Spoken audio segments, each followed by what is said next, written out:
श्री स्वामी समर्थ. नमस्कार स्वामी भक्तांनो, आजचा दिवस आहे संकष्ट चतुर्थीचा. म्हणून आज आपण संकष्ट चतुर्थीची कहाणी ऐकणार आहोत. त्याचबरोबर गणपती बाप्पांचा गायत्री मंत्रही ऐकणार आहोत. भक्तांनो, आयुष्यातील विघ्ने संकटे दूर करण्यासाठी आपण गणपती बाप्पांची आराधना करत असतो. म्हणूनच आज तुम्ही ही कथा व हा मंत्र अर्धवट सोडू नका. गणपती बाप्पांची कृपा मिळवण्यासाठी आजच हा व्हिडिओ 3 लोकात शेअर करा आणि चॅनेलला सबस्क्राईब करा आणि एक व्हिडिओला लाईक करा. भक्तांनो, संकष्ट चतुर्थीची कहाणी खूप प्रभावी व शक्तिशाली आहे. काही वर्षापूर्वी म्हणजेच पुरातन काळात कार्तवीर्य नावाचा एक राजा होऊन गेला. त्याच्या राणीचे नाव सुगंधा देवी होते.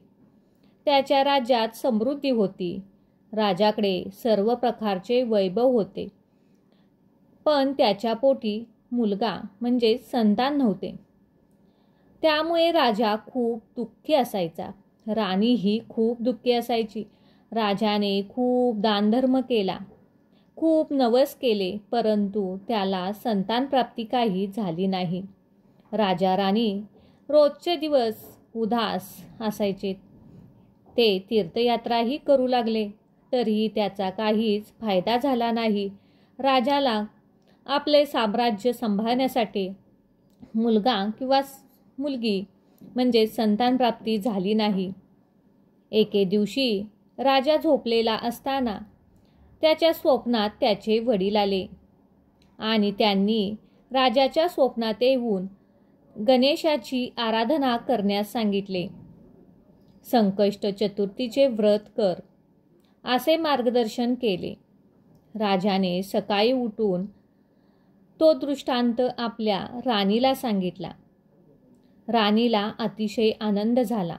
राजा राणी जाणकाराकडे जाऊन व्रताची माहिती विचारली. जाणकाराने सांगितले की दर पौर्णिमेच्या चतुर्थी मुहूर्तावर उठावे, तिळाचे उटणे लावून स्नान करावे, दिवसभर उपवास करावा, श्री गणेशाचे नामस्मरण करावे, दूध फळे खाऊन उपवास करावा, रात्री चंद्रोदयाच्या वेळी गणपतीची पूजा करावी, चौरंगाव अथवा पाठावर गणपतीची मूर्ती ठेवावी, अभिषेक करावा, नंतर लाल गंध लावावा, तांबडी फुले अर्पण करावीत, 21 दुर्वांची जुडी शमीपत्रे गणपतीला वाहावीत, धूप दीप लावून 21 मोदकांचा नैवेद्य दाखवावा, त्यानंतर आरती करावी, मंत्र पुष्पांजली करावी, मनोभावे गणपतीला प्रार्थना करावी. अशा प्रकारे हे व्रत केल्यास तुला पुत्राची प्राप्ती होईल.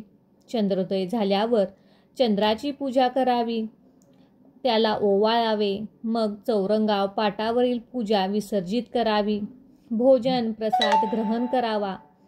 हे संकष्ट चतुर्थीचे व्रत तू 4, 7, 11 किंवा 21 वेळा करायचे. राजा राणीला या व्रताची शास्त्रशुद्ध माहिती समजून घेतली आणि भक्तिभावाने अंतःकरणापासून त्यांनी हे व्रत करण्यास सुरुवात केली. प्रत्येक महिन्यातील संकष्ट चतुर्थीला ते हे गणपतीचे म्हणजे संकष्ट चतुर्थीचे व्रत करू लागले. काही दिवस गेले आणि गणेशाच्या कृपाप्रसादाने त्यांना पुत्र झाला. या पुत्राचे नाव कार्तिवर्य असे ठेवले.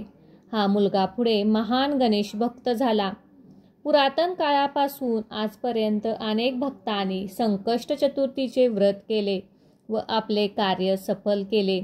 म्हणजे जो कोणी व्यक्ती मनापासून भक्तिभावाने संकष्ट चतुर्थीचे व्रत करतो त्याच्यावर गणपती बाप्पा प्रसन्न होतात. तसेच त्यांची सर्व कार्ये कामात यशस्वी होतात. ही 7 उत्तराची कहाणी 5 उत्तरी सुफळ संपूर्ण. भक्तांनो, ही जर कथा तुम्हाला आवडली तर कथेला लाईक करा आणि त्याचबरोबर गणपती बाप्पांचा हा गायत्री मंत्रही 108 वेळा नक्कीच ऐका. चला तर मग या मंत्राला सुरुवात करूया. ओम एकदंताय विद्महे वक्रतुंडाय धीमहि तन्नो दंती प्रचोदयात्. ॐ एकदन्ताय विद्महे वक्रतुण्डाय धीमहि तन्नो दन्ती प्रचोदयात्। ॐ एकदन्ताय विद्महे वक्रतुण्डाय धीमहि तन्नो दन्ती प्रचोदयात्। ॐ एकदन्ताय विद्महे वक्रतुण्डाय धीमहि तन्नो दन्ती प्रचोदयात्। ॐ एकदन्ताय विद्महे वक्रतुण्डाय धीमहि तन्नो दन्ती प्रचोदयात्। ॐ एकदन्ताय विद्महे वक्रतुण्डाय धीमहि तन्नो दन्ती प्रचोदयात्। ॐ एकदन्ताय विद्महे वक्रतुण्डाय धीमहि तन्नो दन्ती प्रचोदयात्। ॐ एकदन्ताय विद्महे वक्रतुण्डाय धीमहि तन्नो दन्ती प्रचोदयात्। ॐ एकदन्ताय विद्महे वक्रतुण्डाय धीमहि तन्नो दन्ती प्रचोदयात्। ॐ एकदन्ताय विद्महे वक्रतुण्डाय धीमहि तन्नो दन्ती प्रचोदयात्। ॐ एकदन्ताय विद्महे वक्रतुण्डाय धीमहि तन्नो दन्ती प्रचोदयात्। ॐ एकदन्ताय विद्महे वक्रतुण्डाय धीमहि तन्नो दन्ती प्रचोदयात्। ॐ एकदन्ताय विद्महे वक्रतुण्डाय धीमहि तन्नो दन्ती प्रचोदयात्। ॐ एकदन्ताय विद्महे वक्रतुण्डाय धीमहि तन्नो दन्ती प्रचोदयात्। ॐ एकदन्ताय विद्महे वक्रतुण्डाय धीमहि तन्नो दन्ती प्रचोदयात्। ॐ एकदन्ताय विद्महे वक्रतुण्डाय धीमहि तन्नो दन्ती प्रचोदयात्। ॐ एकदन्ताय विद्महे वक्रतुण्डाय धीमहि तन्नो दन्ती प्रचोदयात्। ॐ एकदन्ताय विद्महे वक्रतुण्डाय धीमहि तन्नो दन्ती प्रचोदयात्। ॐ एकदन्ताय विद्महे वक्रतुण्डाय धीमहि तन्नो दन्ती प्रचोदयात्। ॐ एकदन्ताय विद्महे वक्रतुण्डाय धीमहि तन्नो दन्ती प्रचोदयात्। ॐ एकदन्ताय विद्महे वक्रतुण्डाय धीमहि तन्नो दन्ती प्रचोदयात्। ॐ एकदन्ताय विद्महे वक्रतुण्डाय धीमहि तन्नो दन्ती प्रचोदयात्। ॐ एकदन्ताय विद्महे वक्रतुण्डाय धीमहि तन्नो दन्ती प्रचोदयात्। ॐ एकदन्ताय विद्महे वक्रतुण्डाय धीमहि तन्नो दन्ती प्रचोदयात्। ॐ एकदन्ताय विद्महे वक्रतुण्डाय धीमहि तन्नो दन्ती प्रचोदयात्। ॐ एकदन्ताय विद्महे वक्रतुण्डाय धीमहि तन्नो दन्ती प्रचोदयात्। ॐ एकदन्ताय विद्महे वक्रतुण्डाय धीमहि तन्नो दन्ती प्रचोदयात्। ॐ एकदन्ताय विद्महे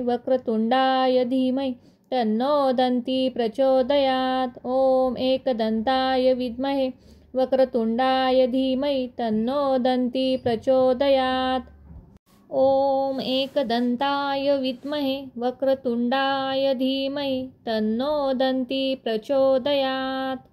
ॐ एकदन्ताय विद्महे वक्रतुण्डाय धीमहि तन्नो दन्ती प्रचोदयात्।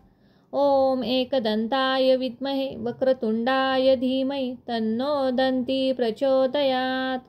ॐ एकदन्ताय विद्महे वक्रतुण्डाय धीमहि तन्नो दन्ती प्रचोदयात्। ॐ एकदन्ताय विद्महे वक्रतुण्डाय धीमहि तन्नो दन्ती प्रचोदयात्।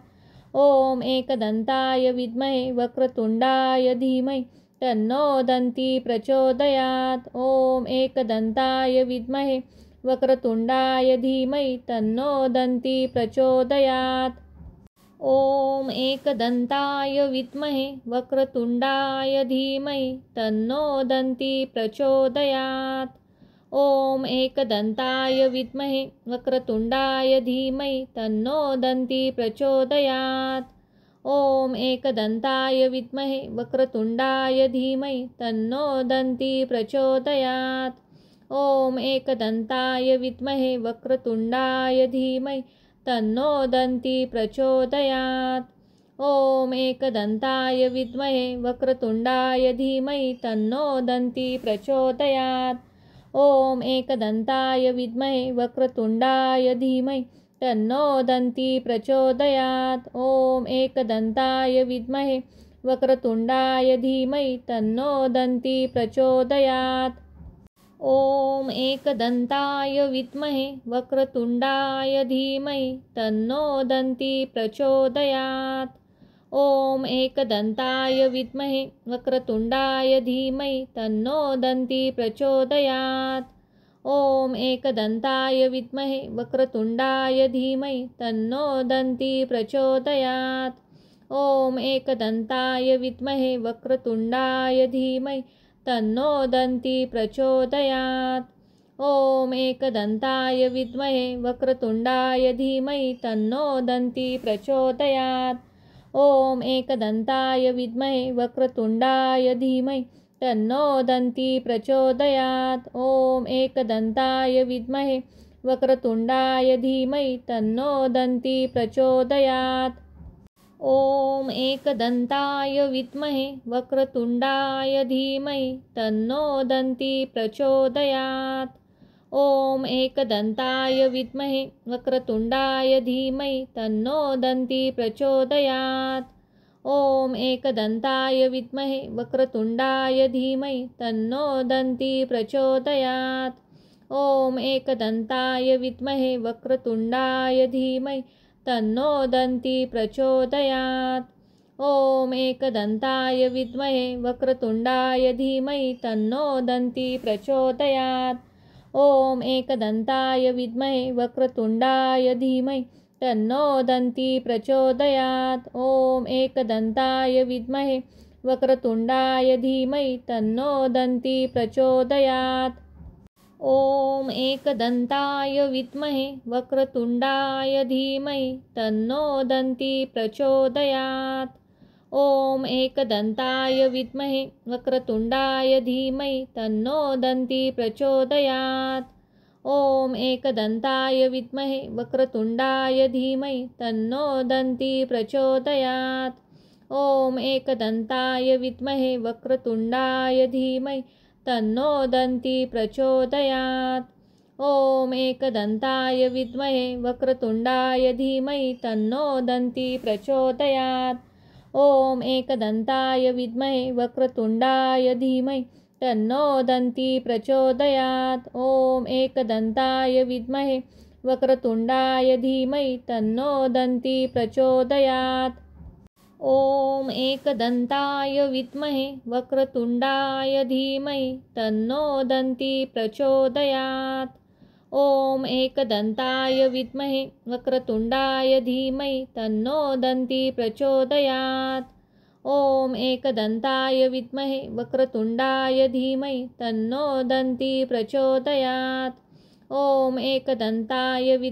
वक्रतुण्डाय धीमहि तन्नो दन्ती प्रचोदयात्।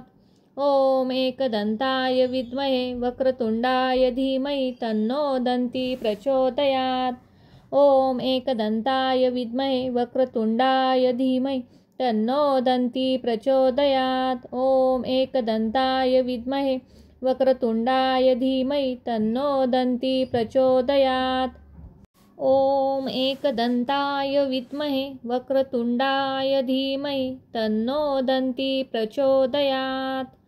ॐ एकदन्ताय विद्महे वक्रतुण्डाय धीमहि तन्नो दन्ती प्रचोदयात्। ॐ एकदन्ताय विद्महे वक्रतुण्डाय धीमहि तन्नो दन्ती प्रचोदयात्। ॐ एकदन्ताय विद्महे वक्रतुण्डाय धीमहि तन्नो दन्ती प्रचोदयात्। ॐ एकदन्ताय विद्महे वक्रतुण्डाय धीमहि तन्नो दन्ती प्रचोदयात्। ॐ एकदन्ताय विद्महे वक्रतुण्डाय धीमहि तन्नो दन्ती प्रचोदयात्। ॐ एकदन्ताय विद्महे वक्रतुण्डाय धीमहि तन्नो दन्ती प्रचोदयात्।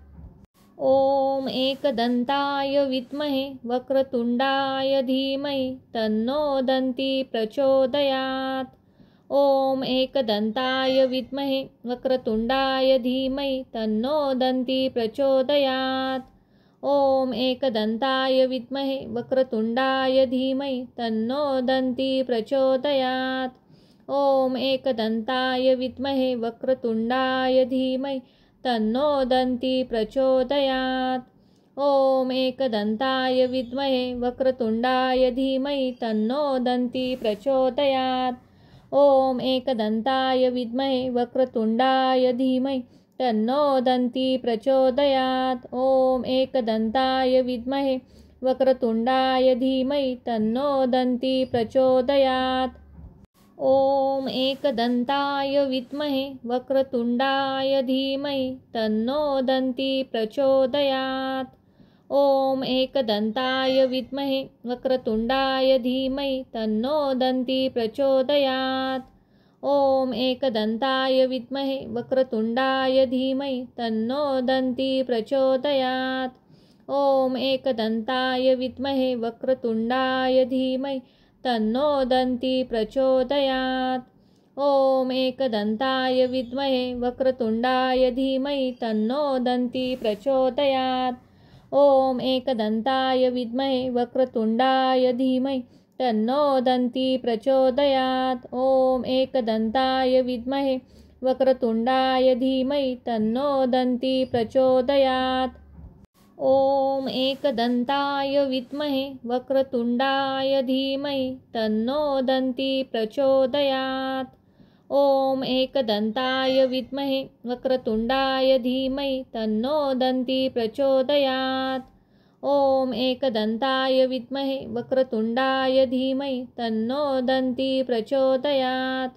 ॐ एकदन्ताय विद्महे वक्रतुण्डाय धीमहि तन्नो दन्ती प्रचोदयात्। ॐ एकदन्ताय विद्महे वक्रतुण्डाय धीमहि तन्नो दन्ती प्रचोदयात्। ॐ एकदन्ताय विद्महे वक्रतुण्डाय धीमहि तन्नो दन्ती प्रचोदयात्। ॐ एकदन्ताय विद्महे वक्रतुण्डाय धीमहि तन्नो दन्ती प्रचोदयात्। ॐ एकदन्ताय विद्महे वक्रतुण्डाय धीमहि तन्नो दन्ती प्रचोदयात्। ॐ एकदन्ताय विद्महे वक्रतुण्डाय धीमहि तन्नो दन्ती प्रचोदयात्। ॐ एकदन्ताय विद्महे वक्रतुण्डाय धीमहि तन्नो दन्ती प्रचोदयात्। ॐ एकदन्ताय विद्महे वक्रतुण्डाय धीमहि तन्नो दन्ती प्रचोदयात्। ॐ एकदन्ताय विद्महे वक्रतुण्डाय धीमहि तन्नो दन्ती प्रचोदयात्। ॐ एकदन्ताय विद्महे वक्रतुण्डाय धीमहि तन्नो दन्ती प्रचोदयात्। ॐ एकदन्ताय विद्महे वक्रतुण्डाय धीमहि तन्नो दन्ती प्रचोदयात्। ॐ एकदन्ताय विद्महे वक्रतुण्डाय धीमहि तन्नो दन्ती प्रचोदयात्। ॐ एकदन्ताय विद्महे वक्रतुण्डाय धीमहि तन्नो दन्ती प्रचोदयात्। ॐ एकदन्ताय विद्महे वक्रतुण्डाय धीमहि तन्नो दन्ती प्रचोदयात्। ॐ एकदन्ताय विद्महे वक्रतुण्डाय धीमहि तन्नो दन्ती प्रचोदयात्। ॐ एकदन्ताय विद्महे वक्रतुण्डाय धीमहि तन्नो दन्ती प्रचोदयात्। ॐ एकदन्ताय विद्महे वक्रतुण्डाय धीमहि तन्नो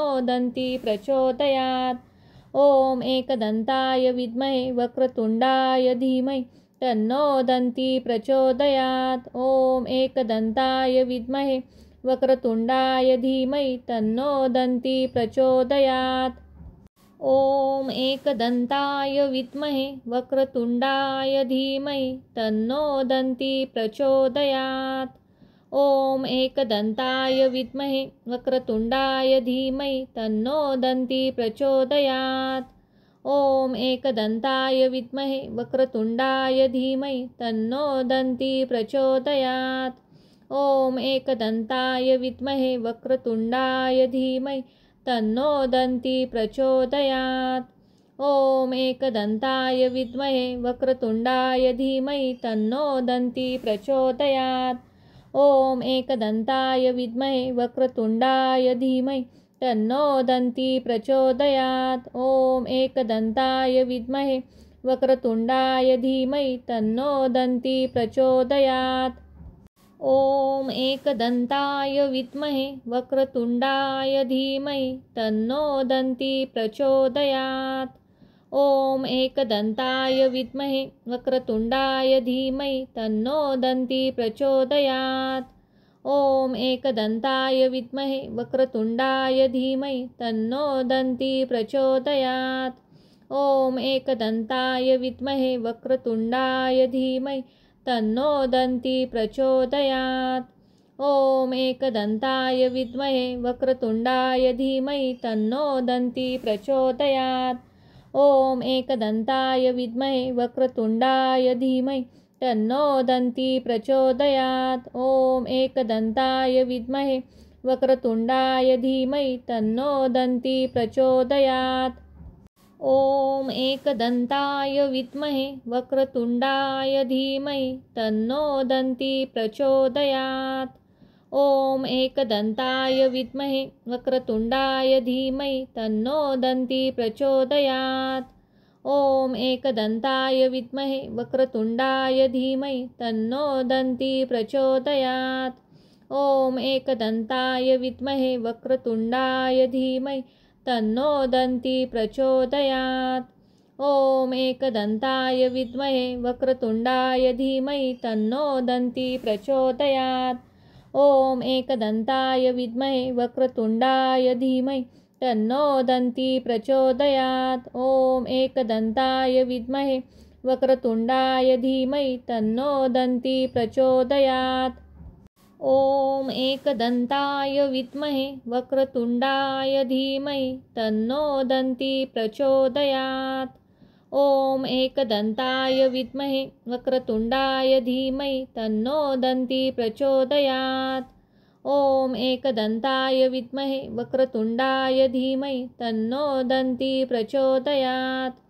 ॐ एकदन्ताय विद्महे वक्रतुण्डाय धीमहि तन्नो दन्ती प्रचोदयात्। ॐ एकदन्ताय विद्महे वक्रतुण्डाय धीमहि तन्नो दन्ती प्रचोदयात्।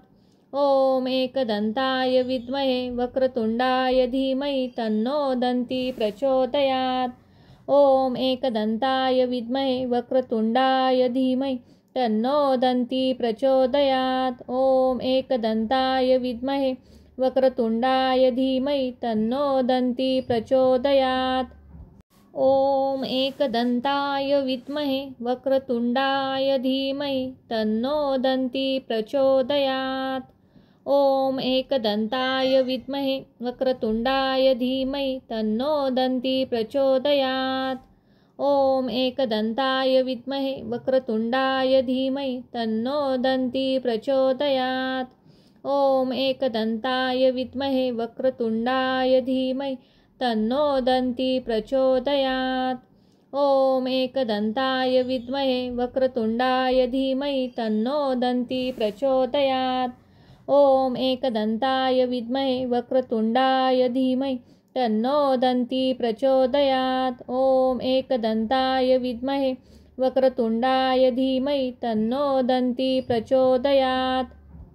ॐ एकदन्ताय विद्महे वक्रतुण्डाय धीमहि तन्नो दन्ती प्रचोदयात्। ॐ एकदन्ताय विद्महे वक्रतुण्डाय धीमहि तन्नो दन्ती प्रचोदयात्। ॐ एकदन्ताय विद्महे वक्रतुण्डाय धीमहि तन्नो दन्ती प्रचोदयात्। ॐ एकदन्ताय विद्महे वक्रतुण्डाय धीमहि तन्नो दन्ती प्रचोदयात्। ॐ एकदन्ताय विद्महे वक्रतुण्डाय धीमहि तन्नो दन्ती प्रचोदयात्। ॐ एकदन्ताय विद्महे वक्रतुण्डाय धीमहि तन्नो दन्ती प्रचोदयात्। ॐ एकदन्ताय विद्महे वक्रतुण्डाय धीमहि तन्नो दन्ती प्रचोदयात्। ॐ एकदन्ताय विद्महे वक्रतुण्डाय धीमहि तन्नो दन्ती प्रचोदयात्। ॐ एकदन्ताय विद्महे वक्रतुण्डाय धीमहि तन्नो दन्ती प्रचोदयात्। ॐ एकदन्ताय विद्महे वक्रतुण्डाय धीमहि तन्नो दन्ती प्रचोदयात्। ॐ एकदन्ताय विद्महे वक्रतुण्डाय धीमहि तन्नो दन्ती प्रचोदयात्। ॐ एकदन्ताय विद्महे वक्रतुण्डाय धीमहि तन्नो दन्ती प्रचोदयात्। ॐ एकदन्ताय विद्महे वक्रतुण्डाय धीमहि तन्नो दन्ती प्रचोदयात्। ॐ एकदन्ताय विद्महे वक्रतुण्डाय धीमहि तन्नो दन्ती प्रचोदयात्। ॐ एकदन्ताय विद्महे वक्रतुण्डाय धीमहि तन्नो दन्ती प्रचोदयात्। ॐ एकदन्ताय विद्महे वक्रतुण्डाय धीमहि तन्नो दन्ती प्रचोदयात्। ॐ एकदन्ताय विद्महे वक्रतुण्डाय धीमहि तन्नो दन्ती प्रचोदयात्। ॐ एकदन्ताय विद्महे वक्रतुण्डाय धीमहि तन्नो दन्ती प्रचोदयात्। ॐ एकदन्ताय विद्महे वक्रतुण्डाय धीमहि तन्नो दन्ती प्रचोदयात्। ॐ एकदन्ताय विद्महे वक्रतुण्डाय धीमहि तन्नो दन्ती प्रचोदयात्। ॐ एकदन्ताय विद्महे वक्रतुण्डाय धीमहि तन्नो दन्ती प्रचोदयात्। ॐ एकदन्ताय विद्महे वक्रतुण्डाय धीमहि तन्नो दन्ती प्रचोदयात्। ॐ एकदन्ताय विद्महे वक्रतुण्डाय धीमहि तन्नो दन्ती प्रचोदयात्। ॐ एकदन्ताय विद्महे वक्रतुण्डाय धीमहि तन्नो दन्ती प्रचोदयात्। ॐ एकदन्ताय विद्महे वक्रतुण्डाय धीमहि तन्नो दन्ती प्रचोदयात्। ॐ एकदन्ताय विद्महे वक्रतुण्डाय धीमहि तन्नो दन्ती प्रचोदयात्। ॐ एकदन्ताय विद्महे वक्रतुण्डाय धीमहि तन्नो दन्ती प्रचोदयात्। ॐ एकदन्ताय विद्महे वक्रतुण्डाय धीमहि तन्नो दन्ती प्रचोदयात्। ॐ एकदन्ताय विद्महे वक्रतुण्डाय धीमहि तन्नो दन्ती प्रचोदयात्। ॐ एकदन्ताय विद्महे वक्रतुण्डाय धीमहि तन्नो दन्ती प्रचोदयात्। ॐ एकदन्ताय विद्महे वक्रतुण्डाय धीमहि तन्नो दन्ती प्रचोदयात्। ॐ एकदन्ताय विद्महे वक्रतुण्डाय धीमहि तन्नो दन्ती प्रचोदयात्। ॐ एकदन्ताय विद्महे वक्रतुण्डाय धीमहि तन्नो दन्ती प्रचोदयात्। ॐ एकदन्ताय विद्महे वक्रतुण्डाय धीमहि तन्नो दन्ती प्रचोदयात्। ॐ एकदन्ताय विद्महे वक्रतुण्डाय धीमहि तन्नो दन्ती प्रचोदयात्। ॐ एकदन्ताय विद्महे वक्रतुण्डाय धीमहि तन्नो दन्ती प्रचोदयात्। ॐ एकदन्ताय विद्महे वक्रतुण्डाय धीमहि तन्नो दन्ती प्रचोदयात्। ॐ एकदन्ताय विद्महे वक्रतुण्डाय धीमहि तन्नो दन्ती प्रचोदयात्। ॐ एकदन्ताय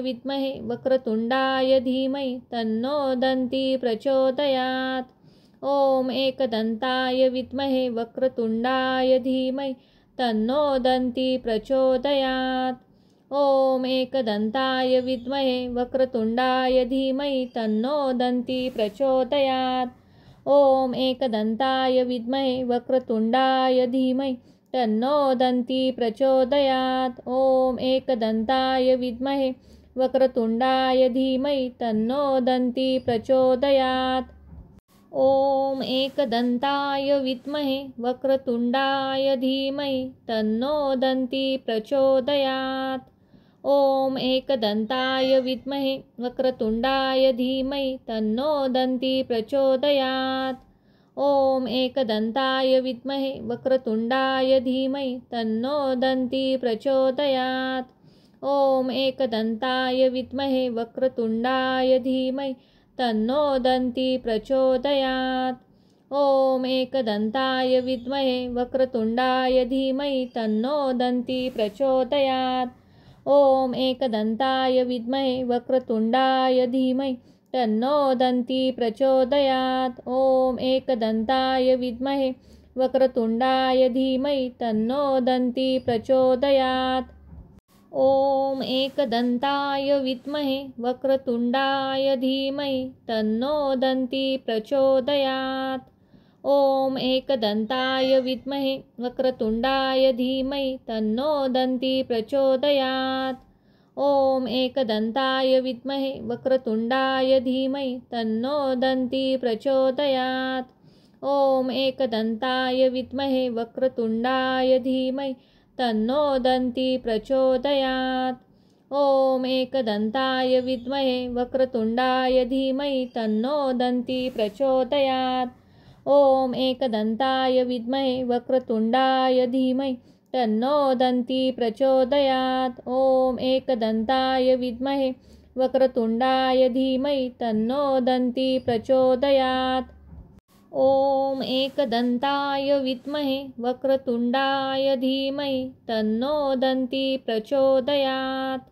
ॐ एकदन्ताय विद्महे वक्रतुण्डाय धीमहि तन्नो दन्ती प्रचोदयात्। ॐ एकदन्ताय विद्महे वक्रतुण्डाय धीमहि तन्नो दन्ती प्रचोदयात्। ॐ एकदन्ताय विद्महे वक्रतुण्डाय धीमहि तन्नो दन्ती प्रचोदयात्। ॐ एकदन्ताय विद्महे वक्रतुण्डाय धीमहि तन्नो दन्ती प्रचोदयात्।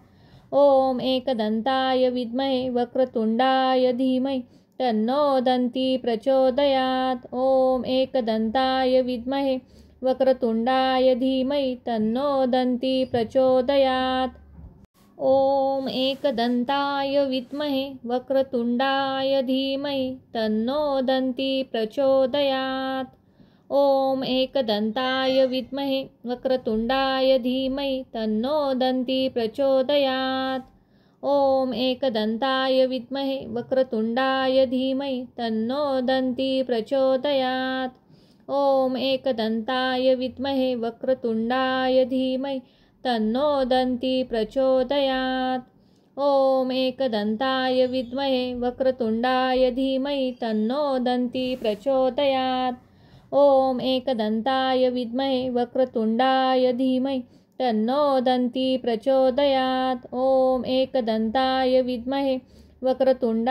धीमहि तन्नो दन्ती प्रचोदयात्। ॐ एकदन्ताय विद्महे वक्रतुण्डाय धीमहि तन्नो दन्ती प्रचोदयात्। ॐ एकदन्ताय विद्महे वक्रतुण्डाय धीमहि तन्नो दन्ती प्रचोदयात्। ॐ एकदन्ताय विद्महे वक्रतुण्डाय धीमहि तन्नो दन्ती प्रचोदयात्। ॐ एकदन्ताय विद्महे वक्रतुण्डाय धीमहि तन्नो दन्ती प्रचोदयात्। ॐ एकदन्ताय विद्महे वक्रतुण्डाय धीमहि तन्नो दन्ती प्रचोदयात्। ॐ एकदन्ताय विद्महे वक्रतुण्डाय धीमहि तन्नो दन्ती प्रचोदयात्। ॐ एकदन्ताय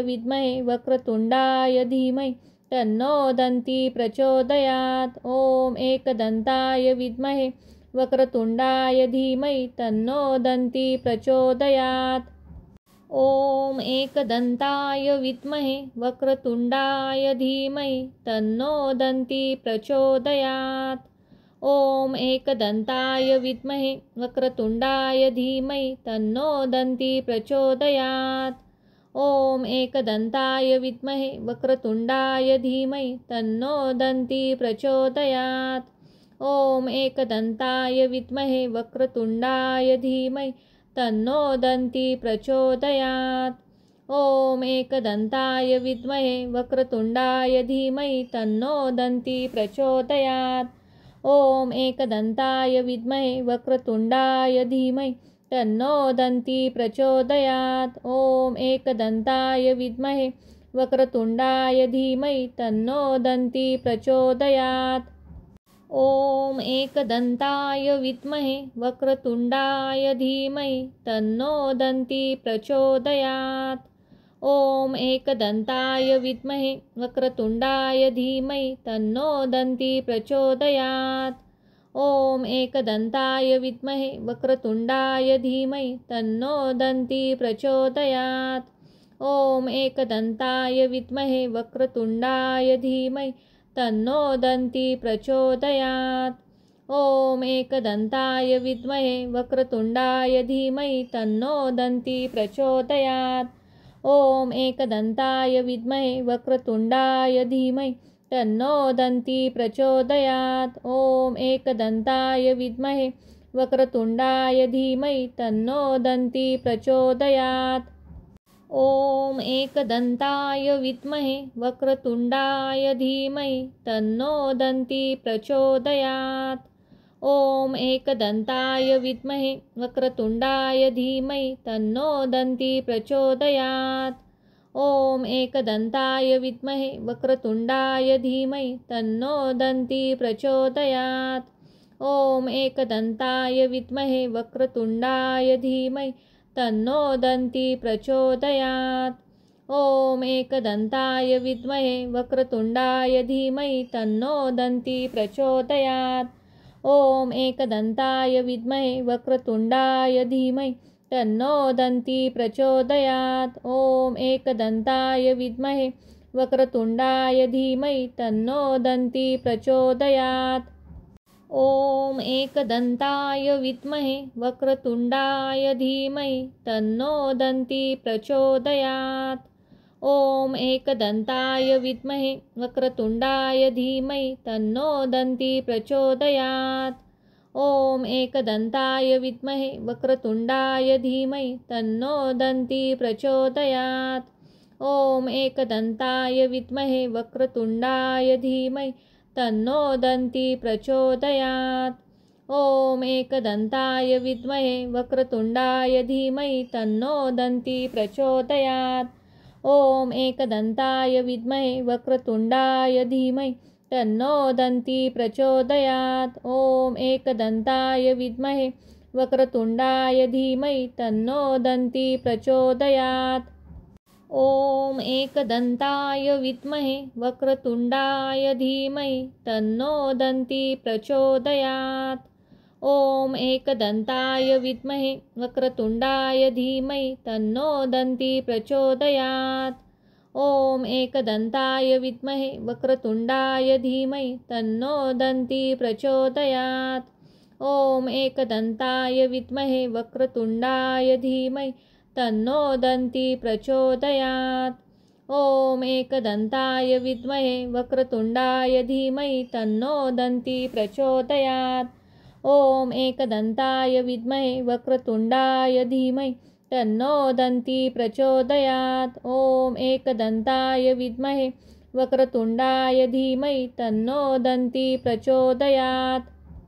ॐ एकदन्ताय विद्महे वक्रतुण्डाय धीमहि तन्नो दन्ती प्रचोदयात्। ॐ एकदन्ताय विद्महे वक्रतुण्डाय धीमहि तन्नो दन्ती प्रचोदयात्। ॐ एकदन्ताय विद्महे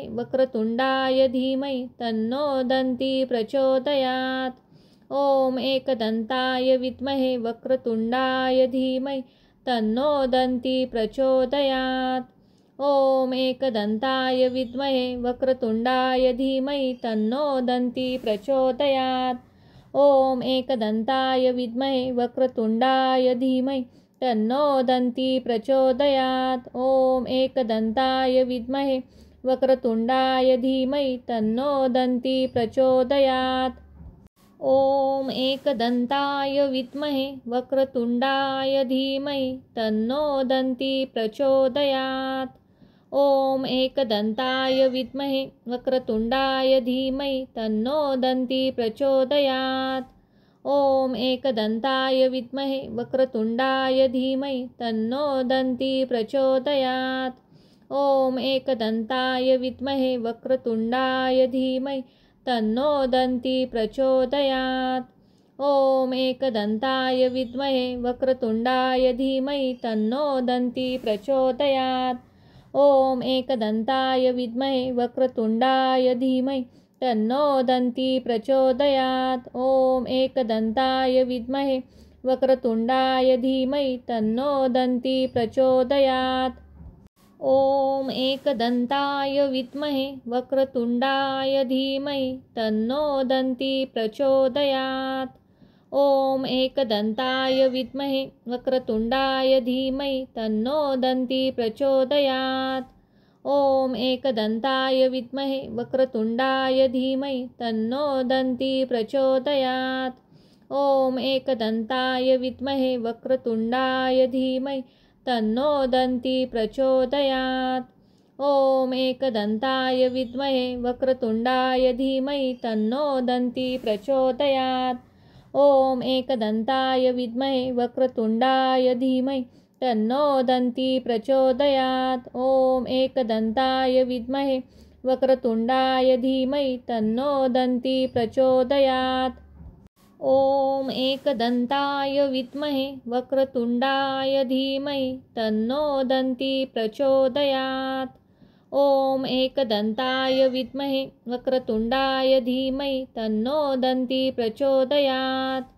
ॐ एकदन्ताय विद्महे वक्रतुण्डाय धीमहि तन्नो दन्ती प्रचोदयात्। ॐ एकदन्ताय विद्महे वक्रतुण्डाय धीमहि तन्नो दन्ती प्रचोदयात्। ॐ एकदन्ताय विद्महे वक्रतुण्डाय धीमहि तन्नो दन्ती प्रचोदयात्। ॐ एकदन्ताय विद्महे वक्रतुण्डाय धीमहि तन्नो दन्ती प्रचोदयात्। ॐ एकदन्ताय विद्महे वक्रतुण्डाय धीमहि तन्नो दन्ती प्रचोदयात्। ॐ एकदन्ताय विद्महे वक्रतुण्डाय धीमहि तन्नो दन्ती प्रचोदयात्। ॐ एकदन्ताय विद्महे वक्रतुण्डाय धीमहि तन्नो दन्ती प्रचोदयात्। ॐ एकदन्ताय विद्महे वक्रतुण्डाय धीमहि तन्नो दन्ती प्रचोदयात्। ॐ एकदन्ताय विद्महे वक्रतुण्डाय धीमहि तन्नो दन्ती प्रचोदयात्। ॐ एकदन्ताय विद्महे वक्रतुण्डाय धीमहि तन्नो दन्ती प्रचोदयात्।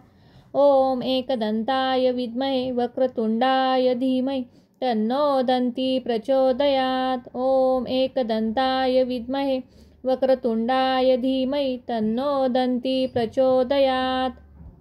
ॐ एकदन्ताय विद्महे वक्रतुण्डाय धीमहि तन्नो दन्ती प्रचोदयात्। ॐ एकदन्ताय विद्महे वक्रतुण्डाय धीमहि तन्नो दन्ती प्रचोदयात्।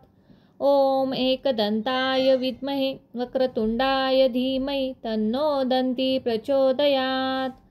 ॐ एकदन्ताय विद्महे वक्रतुण्डाय धीमहि तन्नो दन्ती प्रचोदयात्। ॐ एकदन्ताय विद्महे वक्रतुण्डाय धीमहि तन्नो दन्ती प्रचोदयात्। ॐ एकदन्ताय विद्महे वक्रतुण्डाय धीमहि तन्नो दन्ती प्रचोदयात्। ॐ एकदन्ताय विद्महे वक्रतुण्डाय धीमहि तन्नो दन्ती प्रचोदयात्। ॐ एकदन्ताय विद्महे वक्रतुण्डाय धीमहि तन्नो दन्ती प्रचोदयात्। ॐ एकदन्ताय विद्महे वक्रतुण्डाय धीमहि तन्नो दन्ती प्रचोदयात्। ॐ एकदन्ताय विद्महे वक्रतुण्डाय धीमहि तन्नो दन्ती प्रचोदयात्। ॐ एकदन्ताय विद्महे वक्रतुण्डाय धीमहि तन्नो दन्ती प्रचोदयात्। ॐ एकदन्ताय विद्महे वक्रतुण्डाय धीमहि तन्नो दन्ती प्रचोदयात्। ॐ एकदन्ताय विद्महे वक्रतुण्डाय धीमहि तन्नो